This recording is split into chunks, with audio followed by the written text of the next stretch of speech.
after I started getting into operations, mostly down here, well, actually entirely down here in Arizona, it kind of struck me that a lot of the time we're just running trains and going to industries, and they really didn't have a reason for being.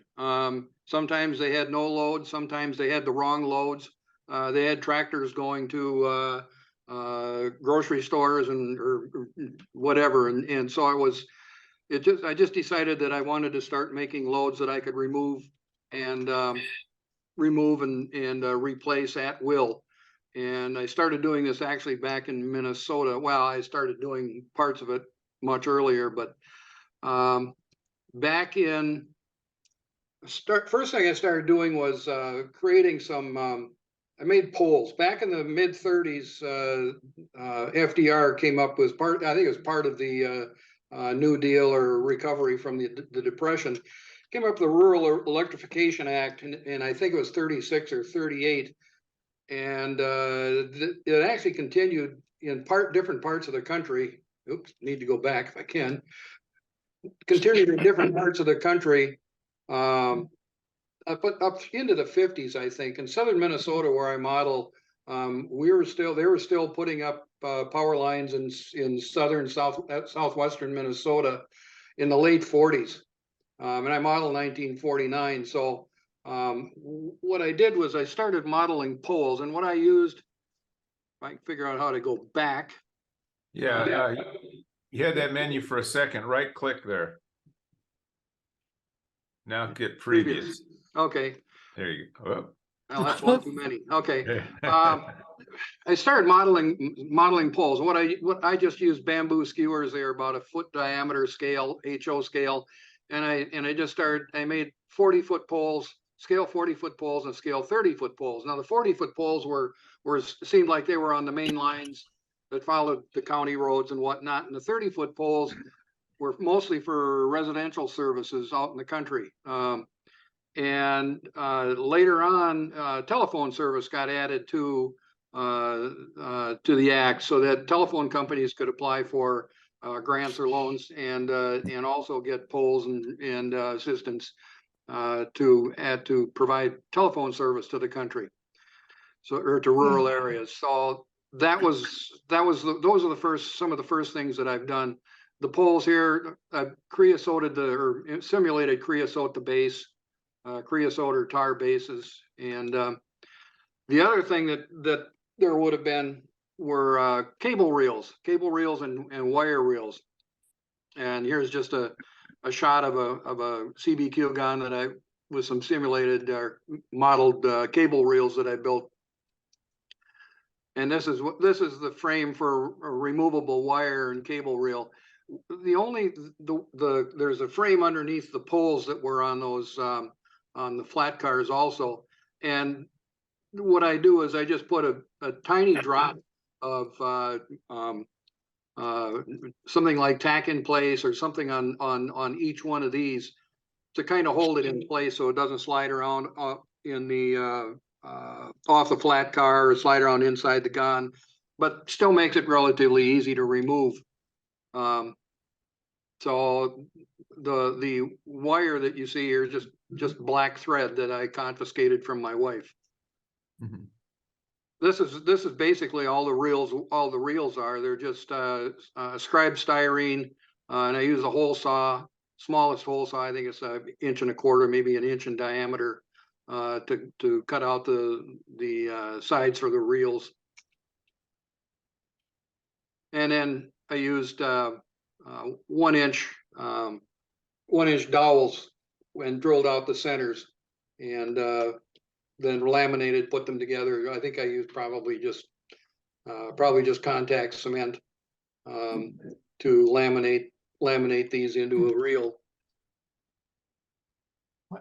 So yeah, the poles for the REA ran from the mid 30s to the 50s, depending on the region. Again, 30 and 40-foot poles are represented. The shorter poles are used for residential or farm service and telephone cable. Again, all of these things are just, I mean, they're nothing that probably most of you haven't done, something similar to this, but this is just to maybe stimulate some discussion and get some different ideas of what other people are doing. I mean, this isn't rocket science.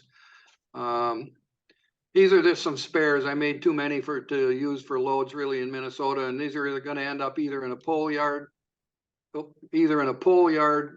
Minnesota, or if I can remember to bring them down to Arizona, I can probably use them down here too. But this is just yeah. Pole yards make it interesting. If you got a small area on the layout that you don't know what else is going to fit there, pole yards don't take up a lot of room. They don't have a lot of requirements, and they're pretty common.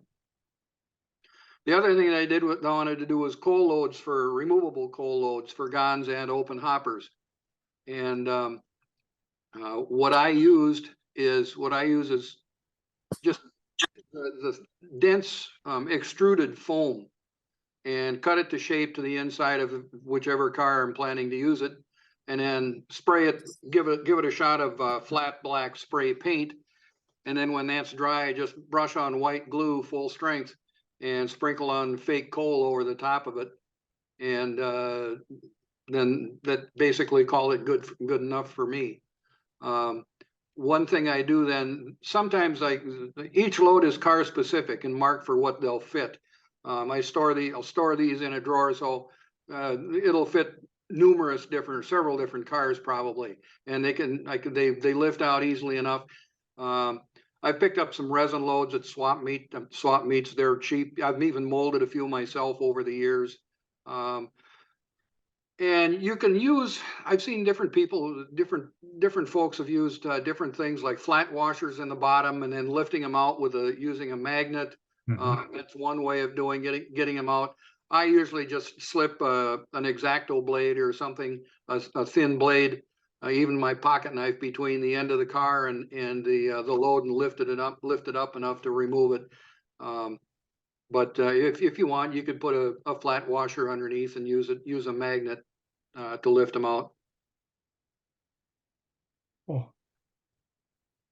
This is implement loads or something, especially in southern Minnesota. Now I've got a thing for Minneapolis mullein, not because we used them on the farm. In our farm, we had John Deere's and Alice Chalmers, but Minneapolis mullein had a big plant in Hopkins, Minnesota, on the west side of Minneapolis. Yep. And it was served by both the M and St. L, which of course I model, and the Milwaukee. And but nobody makes a model that comes close to looking like a Minneapolis mullein tractor. So I just made some flat car loads. This is a GHQ, their grain wagon that GHQ makes. I've got several of these things. But these things started out as Walters has their Scene Master has what they call a red tractor, which is basically a farm-all tractor. And I didn't didn't change it, didn't whittle anything off of it. I just tried to mix a paint that comes close to Minneapolis mullein's yellowish gold color.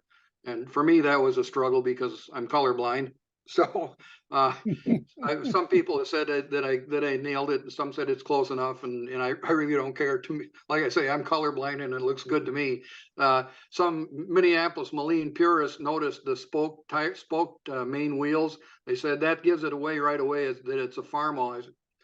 The Minneapolis mullein had a solid disc for a wheel that didn't have these spokes on it. And again, but he also made the comment that it's probably good enough to fool 98% of the people who really don't know the difference anyway. So the one thing I did do was one of the things that really is kind of characteristic of the Minneapolis mullein tractor is they had these kind of bug eye looking headlights on either side of the front grille. And so I went to, I think it was Michael's, and just got a small canister of there's probably hundreds of these things. And the people who do beadwork, these are the smallest beads that I could get. And then I just drilled a hole in the back of them to put a piece of stiff wire, bent the wire, drilled a hole into the tractor, into the side of the cowling of the front of the tractor, and super glued them in place.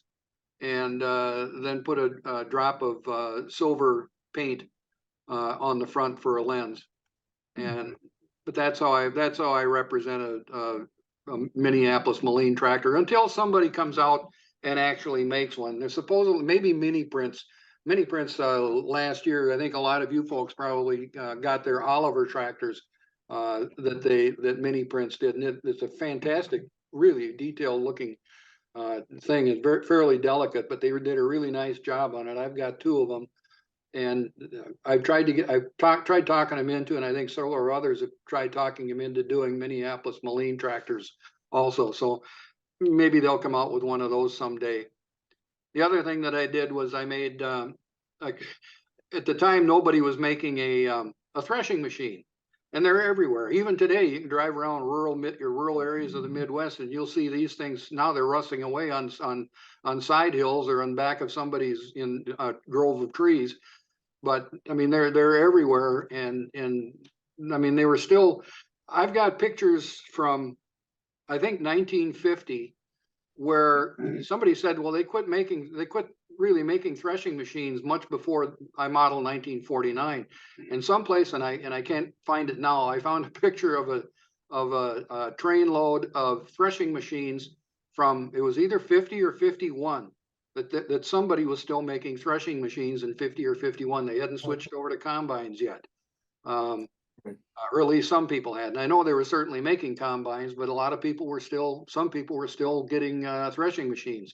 So anyway, I made just kind of a generic threshing machine and slapped a Minneapolis Moline decal on it, and called it good enough for a load. But now GHQ, at the time I emailed GHQ and I said, you make some really fine looking stuff. Why don't you do a threshing machine? And I gave them the same logic. They're everywhere.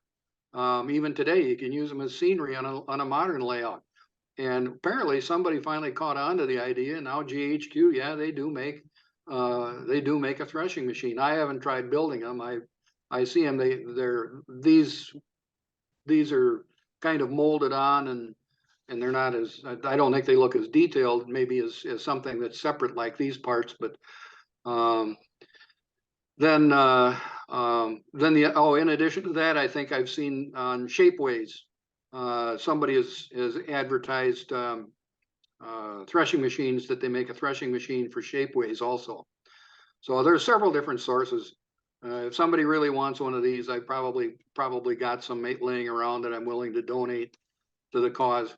But that was a mini or a McCormick Deering. The other side of it has McCormick Deering decals on it, and this one I made also. So again, they're just from a kind of a standard generic design, nothing specific for any make, but most people who use threshing machines, there's not many people around who remember them anymore. I can just barely remember the last threshing crew that we had on the farm. And I worked on them. Pardon? I worked on them. Oh, is that right? Yeah. The one thing I remember most about the threshing machines was the huge pile of straw that they left. Yep. Yeah. And for years afterwards, as long as there was anything left of that pile of straw, down at the very bottom of it, where it was in contact with the ground and rotting, it was just full of grub worms, which make their June bug larvae, and they're the best crappie bait you could ever want. And so I used to dig a lot of grub worms out of the old straw pile, and then my dad would get done with chores and go to a lake in Howard Lake, Minnesota, and fish crappies at night. And boy, they're kind of a mess because they're big juicy things, but boy, do they catch crappies. Another thing is grain doors, and they're not really simulating a load, but there could be a load back there that you can't see, or it's getting ready to be loaded, but they're easy enough to do. And these are 3 grain doors high, which would indicate a fairly lightweight load, like maybe oats or wheat, something of that nature, where they can load the car fairly full. And then this one is only 2 high, and it's probably could be loaded with something heavy, more dense, like shelled corn. They wouldn't be able to load them as full. So the other thing that you can do with with grain doors is just lay them around elevators. I mean, they had stacks, piles of these things laying around the elevators, getting ready to use, or pulling them out of boxcars that have been used. Now, these were made following plans that were in Sunshine Models a number of years ago. And they're really easy to do, just from scale 1x6, 1x8, and 1x4 wood. And I think this is a batch that I put together, like I said here. This is a batch that I knocked off one evening while watching the Vikings embarrass themselves on national TV again. And so it's easy enough to do. I mean, you just cut them out and use a chop, Northwest short line chop cutter or whatever, and cut them all to length, and then just slap them together with a little dab of Elmer's and stain them, and you've got a bunch of grain doors in no time at all. This is something that Ron mentioned. He posted a picture of a car this morning. The group has got a car of the week or car of the day thing going. And Ron had posted a picture this morning of scrap metals from a junkyard. And this is something that I did. I went to here in Sun City. There's a number of different clubs. I mean, if you've got an interest, there's probably a club for it. And there's a metalworking club down here. And I went and absconded with a bunch of their metal filings and shavings from drills and that type of thing. And I went through the batch with a magnet to try to get anything that was iron out of it. So what you see here is mostly brass and aluminum filings and shavings and that type of thing.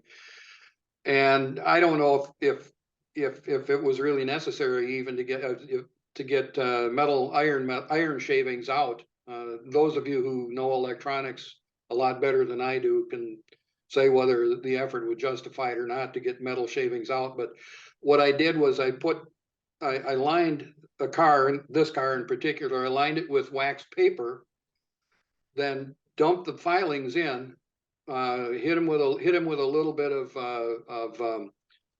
sprayed them with a little bit of alcohol, and then put on dilute white glue. When everything was done, I pulled everything out together in a chunk and threw the filing load back in, and it makes for a removable load. Now, neither my layout in Minnesota nor my layout down here in Arizona has a scrapyard in it or a junkyard. There was one in New Ulm, Minnesota, but I haven't figured out where I would put one on my layout back in Minnesota. I model New Ulm, and I don't know where I would put a junkyard. I just kind of ran out of room for things. But I mean, I could use this as a through load, and it maybe wouldn't even have to be removable. I just leave it in there all the time. But for removable load, that's one way of doing it. I found it does come in and out fairly easily. And I think that's probably the last slide that I've got. Yes. So I'll turn it over to Greg or whoever else has something for the order. Lester.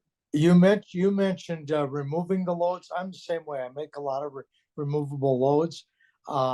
If you use the dental picks, if you pick one up, they have the curved ends on them. They work fantastic because you can slide them easily in a corner of a load and pull them right out. Sure. And that works very well.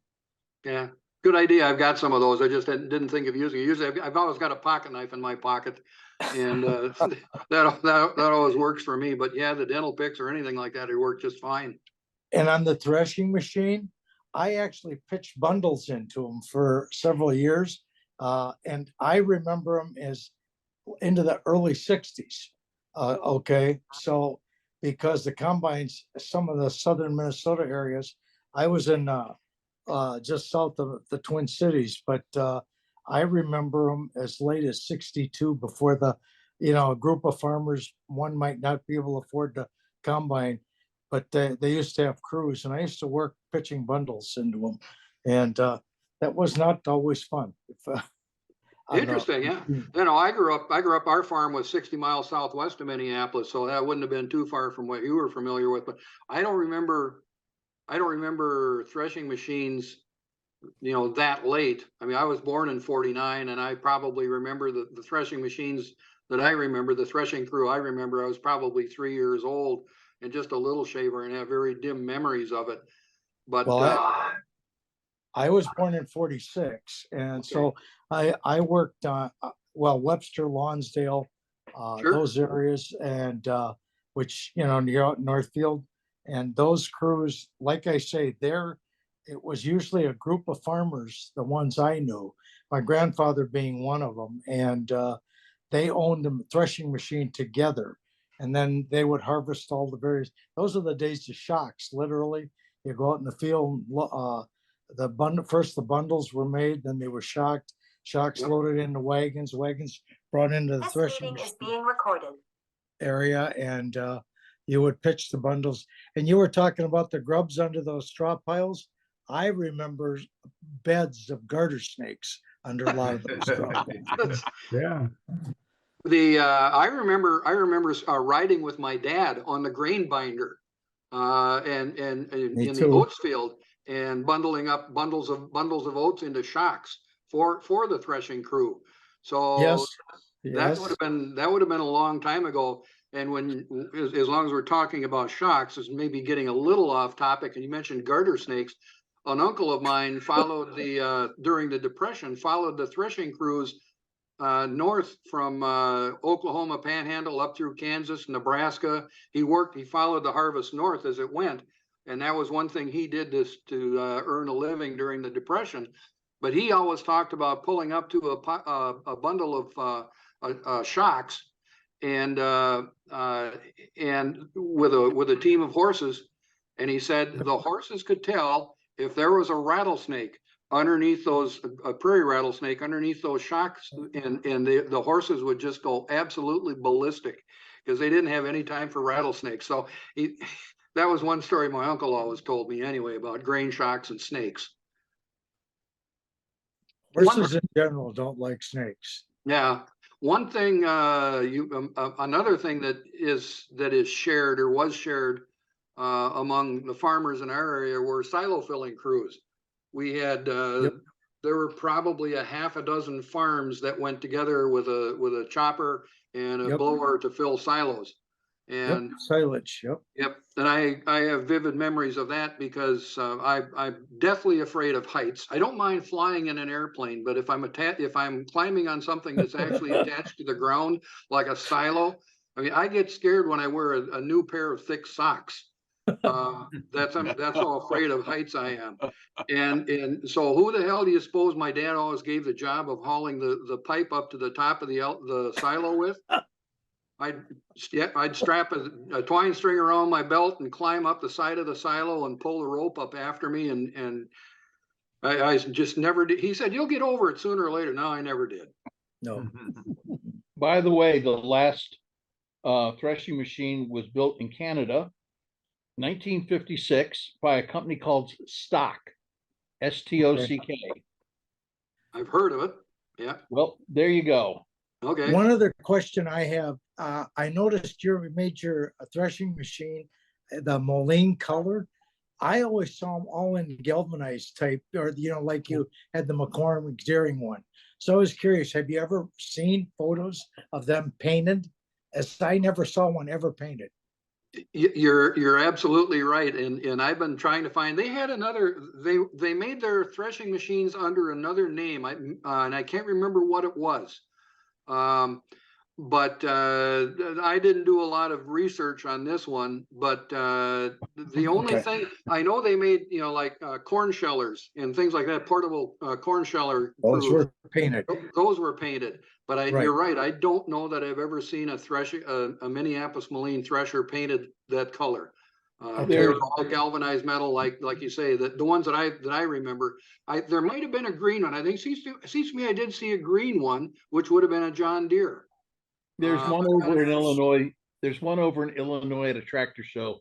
That's a mini, and it's yellow or orange. And John Deere also was late in the production of threshing machines. They were the last ones were 1949, and they were green and yellow. Okay. We had a wooden thrash machine. It was a large one, very large, and it was painted yellow. We also had a Valley City, which was a galvanized one. And we thrashed clear into the, about 1957, we quit. Yep, that's what I said, late fifties, sixties, early sixties. Okay, Talking about paint, Tractor Supply has touch-up paint for all this old equipment. We talked about the Oliver tractor. I found Oliver touch-up paint at Tractor Supply, and I squirt that into a regular bottle and put some thinner in there and run it through my airbrush, and it works fine. I know they've got John Deere colors and Caterpillar colors and so forth. yeah, one of the beauties, one of the few upsides of being colorblind is I don't care. I mean, I just, I'm sorry I brought it up. for Oliver, I just grabbed a bottle of what said it was dark green paint, and I thought, well, it's good enough for me. So, Well, and I mean, I weather the hell out of everything anyway. So, you know, who knows what color is underneath it? But it's one of the few upsides to being colorblind that I can think of. we've also been very polite to you because it's not what you did was not yellow, it's actually pink. It could be. It could be. I had an eye exam yesterday, and the young lady was looking. She said, "Tell me when." She said, "Tell me when the green star thing in the middle comes into focus."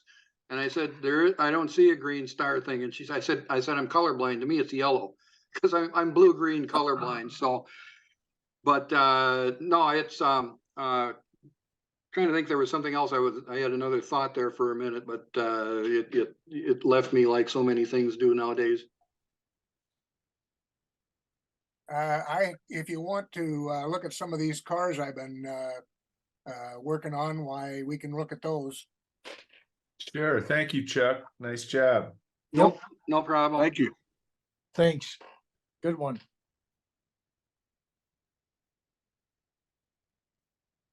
So I can figure out how to take this down now. Oh, here, I'll help you. A lot of good ideas there. Well, like I say, it's nothing. Probably a lot of you haven't. There you go. Thanks. A lot of you haven't, tackled some of this stuff on your own time. So, and it's not rocket science. It's You want some? The hard part's removable, and so you make your loads removable. That's the, Exactly. By the way, that's what you're doing. For what it's worth, where you were talking about the loads, if they shift around, especially on a flat car, if you want to use something to hold them, one of the best things out there is, I got it over in the drawer, and I've written it up several times for guys. They make a putty type in the archives world or for the museums, and you can put it on almost anything, comes off, does not stain anything. And if you got a minute, I'll while you guys talk, I could go get it and show it to you. And it's great for holding loads on flat cars or things like that. Sure. I'll go get it while you guys are talking. So can I ask a really dumb question from a city boy from far away? There are no dumb questions. What is a grain door? The grain doors were used for many years before they started using covered hoppers and that type of thing for hauling grain. They used boxcars almost exclusively, and they would put these grain doors across the open doors, and then there'd be a chute from the elevator that they would put in the opening at the top of the grain doors, and they would literally shoot grain into the inside of the car. And so that's it. Basically, they were coopered so that they wouldn't leak grain, but it was basically to keep grain in the boxcars, because that's where, up until probably the 70s, most grain was shipped in boxcars. Thank you. Later on, Signode and somebody else, a company called Signode, and somebody else came up with paper grain doors, just heavy grade paper that could be stapled or nailed on the inside of the doors. And when they wanted to take them apart, they just took a wrecking bar to them or whatever and punched holes in them and let the grain out that way. But the grain doors used to be saved from time to time, and most of the time the grain doors were actually owned by the railroads, I believe, by specific railroads. I think they They usually have their letters or whatever stenciled on them so they wouldn't get lost. So when they remove the grain, would they shovel it out and then sweep the boxcar then, or? Some Right. places are actually made where they could tip the boxcar on its side, but they'd have labor was cheap back in those days, and they'd send people inside with shovels and big scoops to Yep. move it out. Thanks, Brian, and Lester and everyone else. I've been educated. This is something new to me. Yep, not a problem.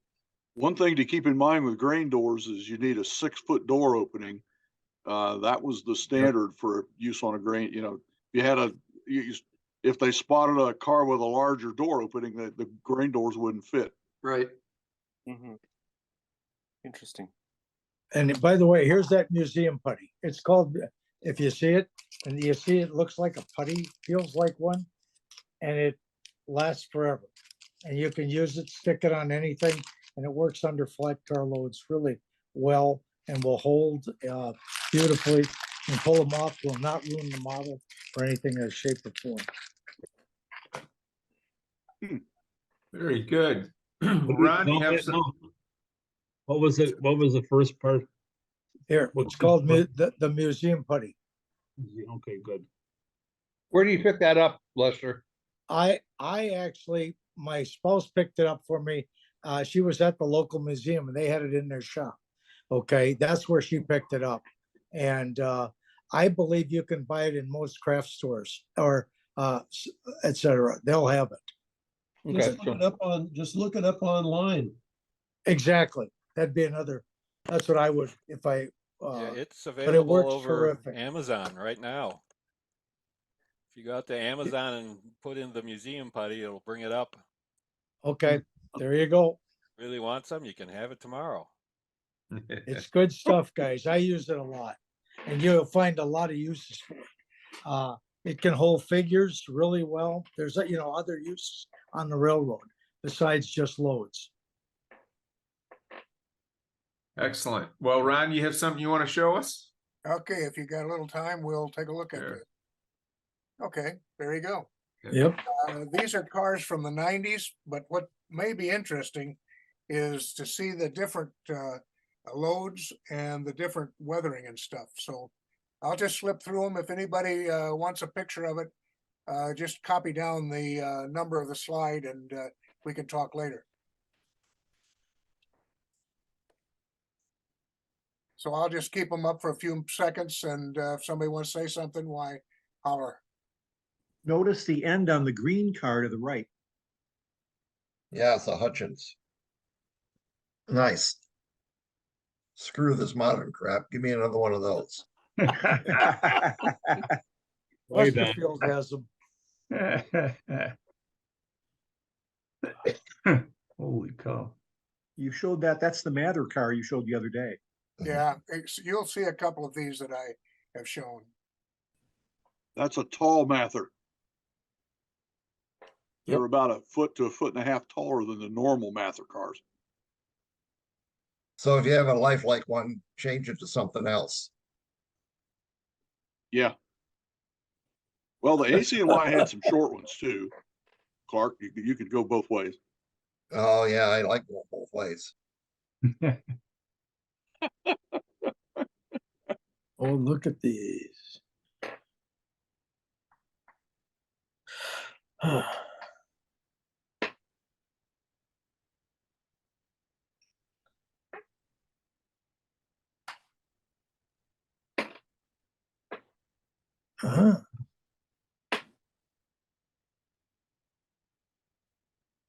There's an oddball. Who was AM? Those nice looking cars. Arkansas Midland. Okay, I know them. That's that Boy, Alcon line. That's a weird one. The one back here was Arkansas Midland. Right.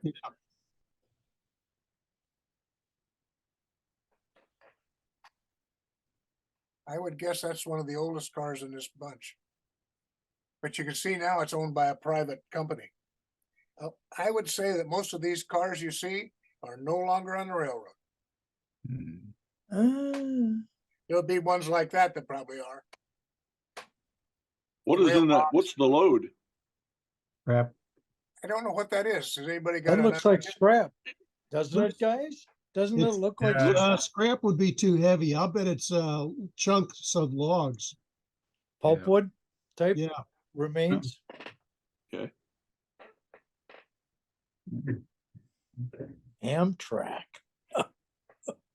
Yeah, that's their new lower fare option. Air conditioning, Mother Nature air. You might not have known how many cars Amtrak had. How about this one? Whoa. Really? Big double trucker. Got to move those wrecked locomotives one way or another. Was that a 6-wheel truck there? No, it had 2 4-wheel trucks on each end. Okay, I thought I was just wondering. Yeah, there's 2 4-wheel trucks on each Yep. end. Oh, But I okay, bet wow.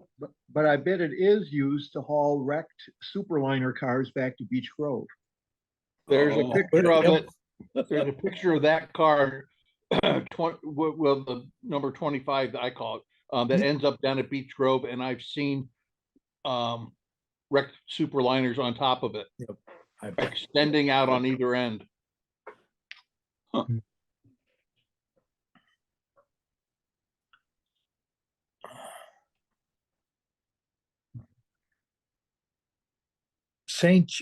Port Saint. Port St. Joe. Apalachicola Northern. Yeah, right. Which is, I'm sorry, one more time? Apalachicola Northern. It's Thank it's in you. the panhandle of Florida. Thank you.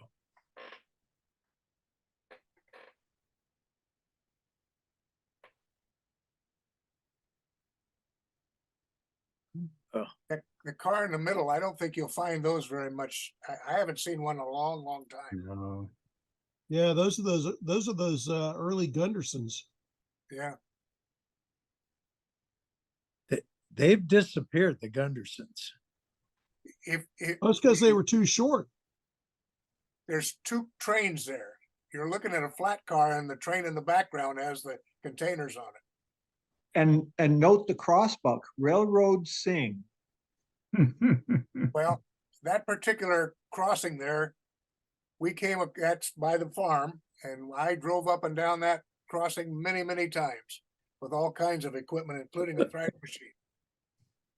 Now you know why the part is missing. Well, there's a heavy duty car. Whoa. That's also got 4-wheel trucks.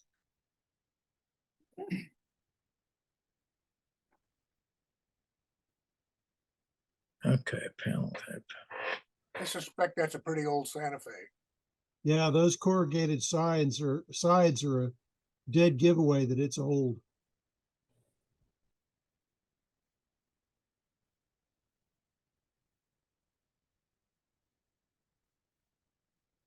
That's Looks like maybe sheet metal. well, and you got a coil car in front of it. That's definitely a coil car.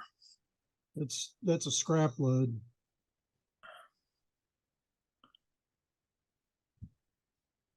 Santa Fe probably doesn't even have one of those anymore. No, they're all BNSF now. Well, that's the other thing you'll see in this. This was back before a lot of the railroads combined.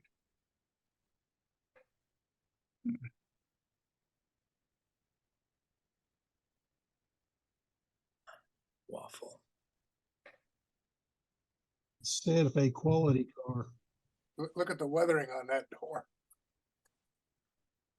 Is Hit that with too many forklifts.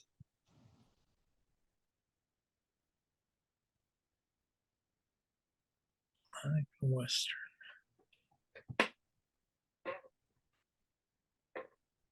These all had to be those per diem cars from the 70s. Yeah, that was part of the some work gang there. Although for some reason it did not, it was not. Hello? That's on the CSX, but I'm not sure why that was there. Hello? Yeah, I'm here. Yeah. Okay. Are you busy? That's a different kind of coil car. Yeah. Yep. Yep. Couple of them. There's a Sioux one. Oh, Oh, 38. I think the top piece of that up, I don't know if my cursor works or not up here, but the top came down so they could load double racks on the South Shore. And I think they were used mainly in the Hummers is what I think they were hauling. Okay. This is over by the airport. What time frame did you take this photo? Would you guess, Ron? Well, most of this stuff was taken in the 90s, so I think it was middle 90s. Okay, that's an interesting photo.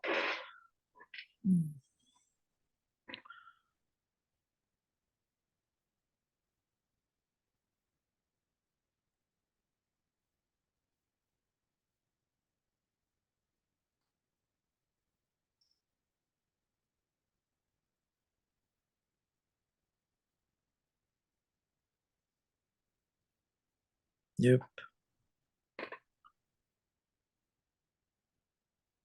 oh,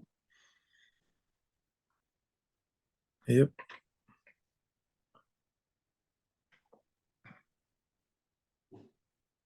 Jeez. Somebody opened the door. Yeah, I suspect that car may have always been in ballast service. That's a ballast car. Now there's a different one. oh, no. Diamond crystal is sugar, isn't it? Diamond crystal? That's a diamond crystal on it. That's Or is that salt?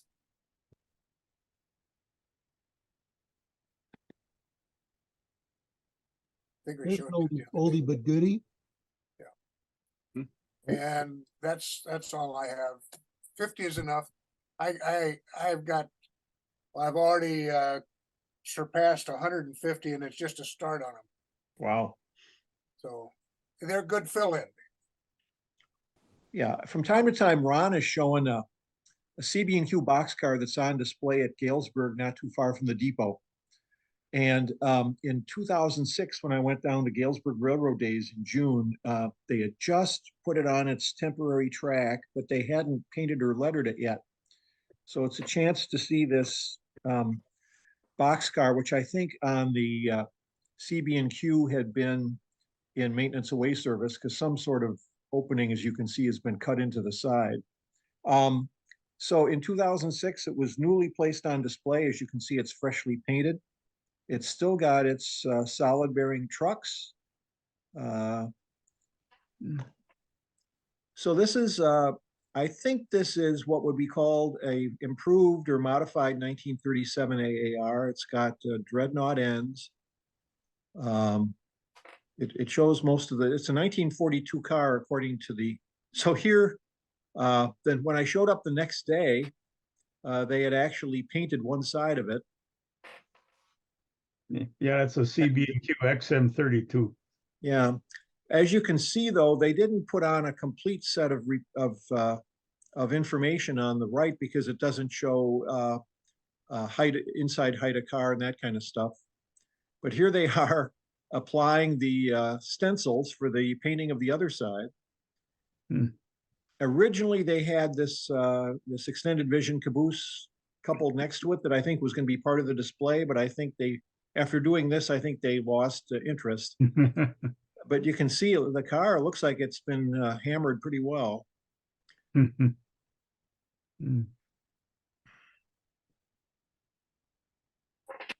I did take a few detail pictures of the 6-foot door. We were talking about those earlier when Michael had a question.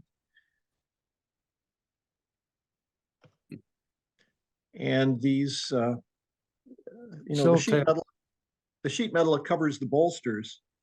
On some cars, it's actually integral with the car side, but as you can see here, it was actually a separate piece of metal.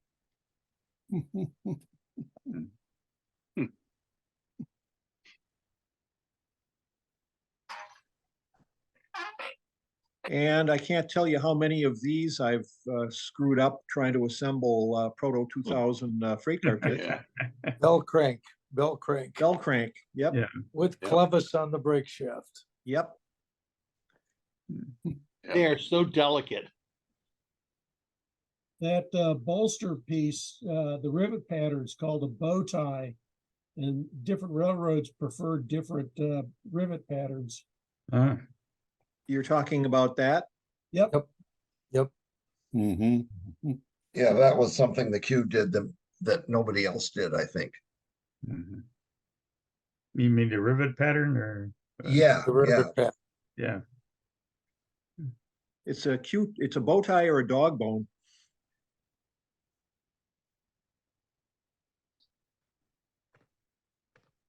And I think that's all I had. Tichy makes a good one of theirs in the 3013 set, bell crank. Could you go back to the side? Oh, no. That's okay. No. We'll, You get a lot of practice.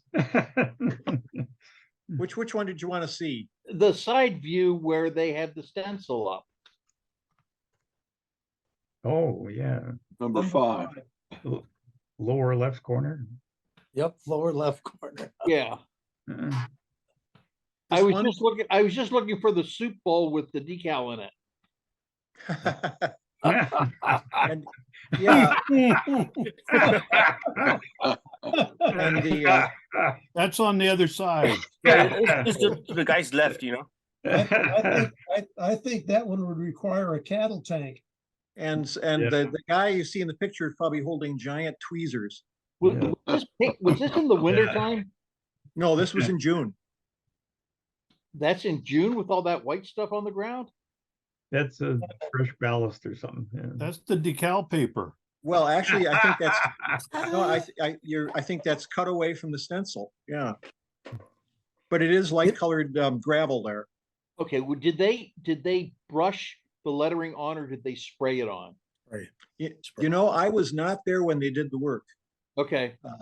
Doesn't look like they have much room for overspray, so I would say they brushed it. Yeah, that's think probably you're a pretty good guess. My thought too. Yeah. They normally use a stencil brush, which is like has inch long bristles, and you basically go straight in with it. Right. Yep. You got somebody working put it on the really stencil thick. in photo Yeah, 5. You got a guy putting paint on. Yeah, in that photo, if you bring it up. Oh, Number 4. Top right photo, maybe. Oh, I don't No, know. bottom Either left. one, either one, yeah. this one? Yeah, we're not seeing it, Dave. We're seeing the directory. Oh, Yeah, I didn't notice the guy because he's got a white T-shirt on. Yeah. right. He blends in with the stencil.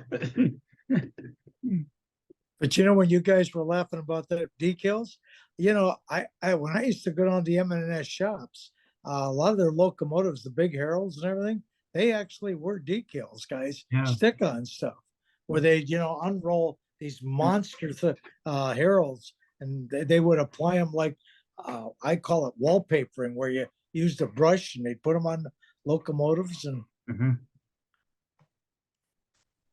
Are you seeing that picture now?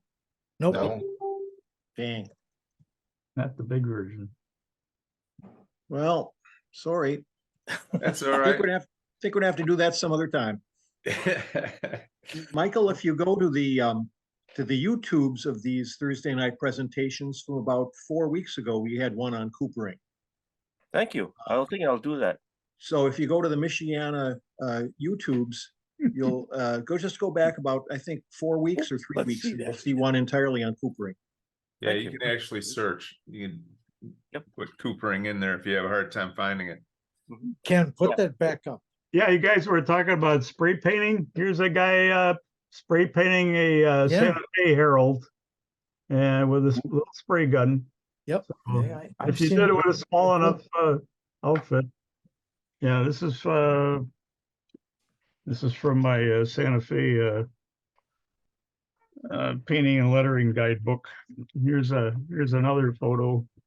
They got a great big stencil here. Two guys are picking up.